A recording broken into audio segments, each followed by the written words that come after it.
বন্ধুর সাথে শেষ কথা কি হয়েছিল আপনাদের? আমার সাথে বন্ধুর হচ্ছে আমি তো যাইতে পারি নাই, আমার সাথে ভিডিও কলেও কথা বলা গেছিল, ওর লগে আমার কথা ছিল, তখন ও আমার চিনতে পারতেছিল, ওর লগে আমি কিছুক্ষণ কথা বলছি, কিন্তু ওর সাথেই লাস্ট কথা হয়েছে, ও দেখতে গেছিলো, ওর সাথেই দেখা হয়েছে আর কি। একটু যদি বলতেন কি কথা হয়েছিল শেষ? ওর সাথে আমার লাস্ট কথা হলো, ওরে প্রথম ও তাকাইছিল আমার দিকে, তাকানোর পরে পরে আমি জিজ্ঞাসা করলাম, মানে ওর বাবা জিজ্ঞাসা করতেছে বললো তো এই যে কে, পরে বলতেছে শান্ত।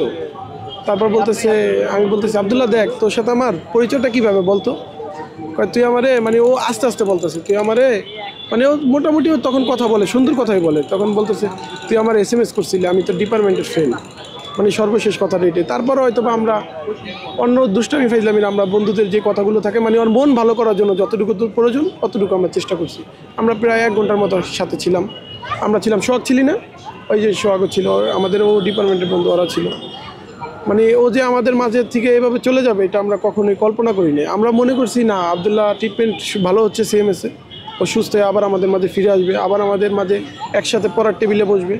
আমাদের ফাইনাল ইয়ারে পরীক্ষা চলতেছে, আমাদের সাথে আবারও পরীক্ষার টেবিলে বসবে, আমরা পরীক্ষা দিব।